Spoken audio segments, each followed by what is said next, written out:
Informasi lainnya pemirsa, 3 tersangka kasus dugaan fitnah ijazah Jokowi hari ini kembali menjalani wajib lapor di Polda Metro Jaya. Sementara itu tim hukum Roy Suryo CS menyebut akan laporkan balik Egy Sujana dan Damai Hariludis. Rizal Fadilah, Rustam Effendi, dan Kurniatri Royani menjalani wajib lapor di Polda Metro Jaya. Tim kuasa hukum Roy Suryo Ahmad Hozinuddin menyebut meski sebagian pihak telah dibebaskan dari status tersangka, namun penambahan wajib lapor terhadap klien mereka tetap dijalani sebagai bentuk kepatuhan terhadap proses hukum. Namun di sisi lain, tim hukum Roy Suryo menyayangkan adanya laporan polisi yang dilayangkan Egy Sujana dan Damai Hariludis terhadap pakar telematika Roy Suryo dan kuasa hukumnya Ahmad Hozinuddin. Menurutnya, laporan tersebut dinilai sebagai upaya kriminalisasi atas kritik hukum yang disampaikan terkait dengan penghentian penyidikan atau SP3. Roy Suryo bersama dengan 5 tersangka lainnya berencana melaporkan balik Egy Sujana dan Damai Hariludis. Kami juga akan sampaikan laporan kepada saudara Egy Sujana. Karena sebenarnya setiap statement itu sangat menyakitkan, tetapi karena kita saudara, statement itu tidak kita proses. Namun hari ini ketika kami memberikan statement yang intinya kritik dan sangat menyayangkan tindakan keduanya ke Solo, justru kami dipersoalkan. Nah, hari ini kami juga akan mempersoalkan kembali, yakni statement yang menuduh kami sok jago. Jadi sekali lagi, kami tidak pernah sok jago. Orang yang menyebut kami sok jago dalam perjuangan itu, ya, itu adalah fitnah, sekaligus mencemari perjuangan kami. Jadi kita tetap bersama, tidak ada statement pribadi. Ya, ini adalah kebersamaan kita, kebersamaan dari 6 yang masih tersisa sekarang, ya, untuk melawan kebatilan. Jadi insya Allah itu yang ingin saya sampaikan. Jadi sekali lagi yang ingin saya sampaikan, mohon dipegang. Kita tuh mau persoalan ini mau pendek, ya, mau kemudian persoalannya dibikin panjang, tetap kita ikuti, ya, mau pendek mau panjang tetap kita ikuti dan kita akan lawan semuanya. Pemirsa, dinamika penegakan hukum nasional kembali menjadi perhatian publik, khususnya terkait dengan penerapan prinsip restoratif justice dalam penanganan sejumlah perkara yang menyeret beberapa pihak sebagai tersangka. Kemudian yang kedua, penekanan. Sehubungan dengan hal tersebut, seluruh eksponen relawan Prabowo Gibran Jokowi yang tergabung dalam gerakan Rakyat Nusantara menggelar konferensi pers. Tujuannya adalah untuk menyampaikan sikap resmi dan pandangan akhir relawan Jokowi terkait dengan penerapan restoratif justice terkait dengan kasus ijazah Presiden ke-7 Republik Indonesia Joko Widodo terhadap para tersangka klaster 1 dan klaster 2 serta implikasinya sebagai penegakan hukum dan demokrasi ke depan. Relawan Prabowo Gibran Jokowi menyampaikan sikap resmi terkait dinamika penegakan hukum dan penerapan restoratif justice atau RJ yang kembali menjadi perhatian publik. Kami menegaskan bahwa restoratif justice merupakan instrumen sah dalam sistem hukum nasional dan bertujuan menghadirkan keadilan substantif, pemulihan, serta ketertiban sosial. Namun demikian, RJ bukan hak otomatis, melainkan opsi hukum bersyarat yang harus diterapkan secara selektif, objektif, transparan, dan bertanggung jawab. Pemirsa, Wakil Menteri Haji dan Umroh Dhanil Anzar Simanjuntak menyatakan ada 6 calon petugas haji yang dipulangkan dari pendidikan dan pelatihan di Asrama Haji Pondok Gede. Pencopotan dilakukan lantaran ada calon petugas yang tidak jujur terkait dengan kondisi kesehatannya. Pencopotan 6 petugas haji disampaikan oleh Wakil Menteri Haji dan Umroh Dhanil Anzar Simanjuntak. Dhanil juga menyoroti ketidakjujuran peserta sejak awal seleksi. Beberapa peserta diketahui menyembunyikan riwayat penyakit serius yang berisiko menular atau memberatkan tim. Keputusan menegaskan bahwa menjadi petugas haji bukanlah sekedar beribadah, melainkan tugas berat yang menuntut fisik yang prima. Jadi yang dicopot itu kan banyak ya, misalnya karena faktor kesehatan. ada yang ternyata MCU-nya penyakit jantung, bahkan ada yang harus dipasang ring, kemudian rekomendasi dokter itu tidak bisa ikut, kemudian dicopot. Setidaknya ada 6 Pak Chandra ya, kurang lebih ada 6 orang yang dicopot. Nah, tim pelatih ini tentu punya kriteria dan kami serahkan sepenuhnya. Pak Menteri dan saya tidak pernah ikut campur terkait dengan kriteria dan standar penilaian mereka. Misalnya ya, kehadiran kan semuanya diharapkan full 100% bisa mengikuti. Kemudian kedisiplinan, kemudian ketertiban dan macam-macam. Pemirsa, jumlah petugas haji perempuan tahun ini mencapai 33% dan menjadi yang terbanyak sepanjang sejarah penyelenggaraan ibadah haji. Kehadiran petugas haji perempuan diharapkan bisa memenuhi kebutuhan khusus jemaah perempuan dan lansia.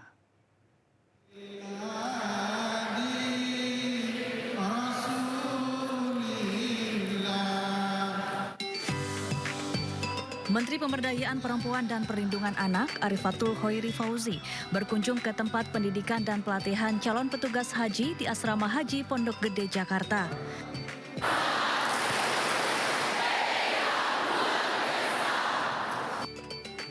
Menteri PPPA mengapresiasi rekor baru petugas haji perempuan yang mencapai 33% di penyelenggaraan haji 2026. Angka ini menjadi yang tertinggi sepanjang sejarah penyelenggaraan ibadah haji. Waktu itu saya nawarnya sih mintanya 50%, tapi nampaknya belum bisa dipenuhi karena kalau kita lihat jumlah jamaah haji perempuan sekarang kan ada di 55,4% gitu. Alhamdulillah saat ini tahun ini ada 33% jamaah petugas haji perempuan. Ini jumlah terbesar selama sejarah penyelenggaraan haji di Indonesia. Jadi ini kebahagiaan luar biasa bagi saya khususnya sebagai Menteri Pemberdayaan Perempuan dan Perlindungan Anak. Sindo Today Sindo Siang kita awali dengan informasi di hari ke-6 pencarian korban longsor Cisarua, Kabupaten Bandung Barat terpaksa dihentikan sementara lantaran di lokasi diterpa cuaca buruk. Untuk keamanan dan keselamatan personil tim SAR gabungan meninggalkan lokasi pencarian.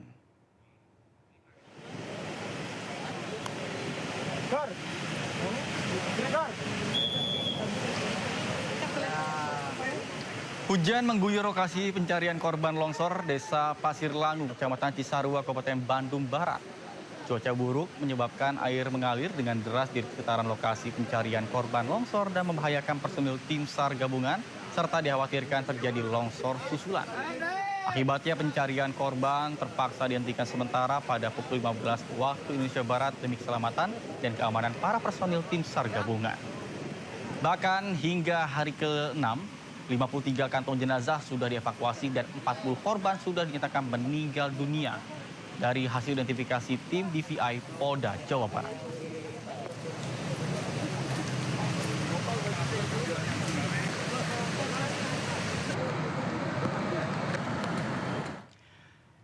Pemirsa, untuk mengetahui bagaimana situasi di sana, saat ini kami sudah terhubung dengan rekan Naura Safika dan juru kamera Tri Julianti. Baik, selamat siang Naura, bagaimana informasi terkini di sana? Apakah proses pencarian korban ini masih dilakukan dan sampai kapan?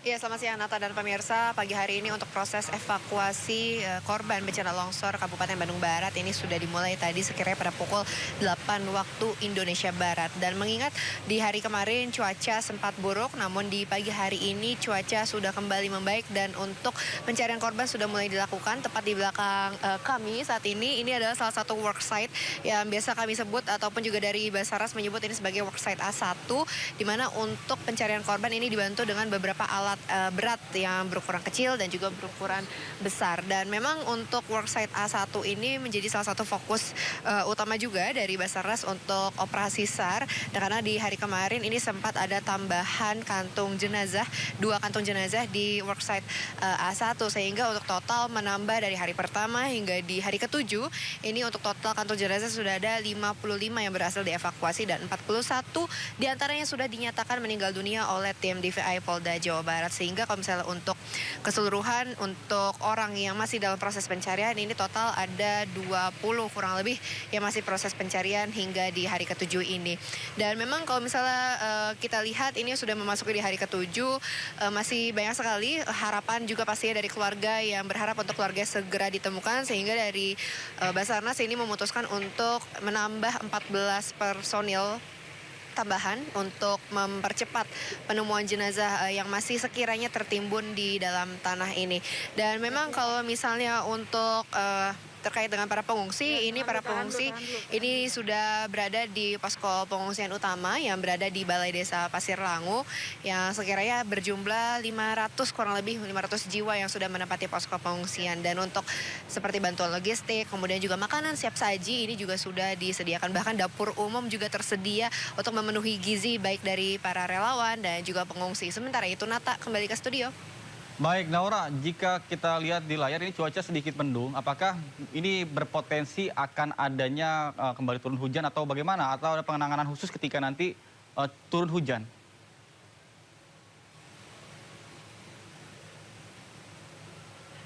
Ya, Nata dan pemirsa, memang kalau untuk saat ini kalau kita lihat cuaca jauh lebih baik dibanding hari kemarin. Namun kalau misalnya kita lihat di atas sana tepat di dekat mahkota longsoran, kameramen saya Tri Julianti akan memperlihatkan kepada Nata dan juga pemirsa seperti apa sih mahkota longsor yang memang ini merupakan titiknya puluhan kilo, Nata dan pemirsa, dari mahkota longsor menuju ke tempat kami melaporkan saat ini. Kalau kemarin-kemarin kami tidak bisa melihat untuk mahkota longsor tersebut, namun di hari ini mahkota longsor terlihat dikarenakan kabutnya belum menutupi. Namun kalau misalnya di siang atau mungkin nanti di sore hari untuk cuaca kembali memburuk, karena memang saat ini cuaca masih bisa dibilang masih belum menentu untuk cuaca.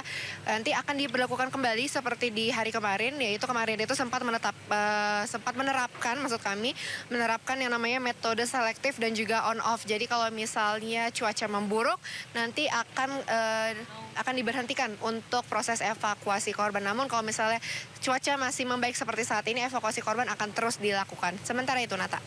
Baik, Naura Safika dan juru kamera Tri Julianti, terima kasih atas laporan Anda. Selamat beraktivitas kembali dan salam sehat.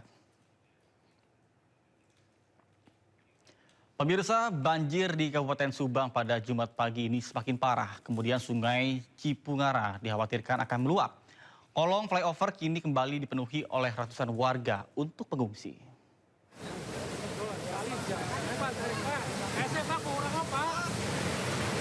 Intensitas hujan yang tinggi membuat banjir di Kabupaten Subang, Jawa Barat semakin luas. Lebih dari 5.000 rumah di 8 kecamatan terendam banjir pada Jumat pagi ini. 8.000 orang tercatat terdampak banjir selama sepekan terakhir. Banjir paling parah terjadi di Kecamatan Pamanukan, Subang. Lebih dari 2.000 rumah terendam banjir hingga ketinggian 1,5 meter. Sebelumnya banjir di Desa Mulyasari Kecamatan Pamanukan disebabkan Sungai Kaleng Sema yang meluas. Namun kini semakin parah akibat Sungai Cipungara yang selama ini dikhawatirkan mulai meluap. Sungai Cipunagara merupakan sungai terbesar di Kabupaten Subang dan akan merendam jalur Pantura Subang jika luapan ini semakin parah.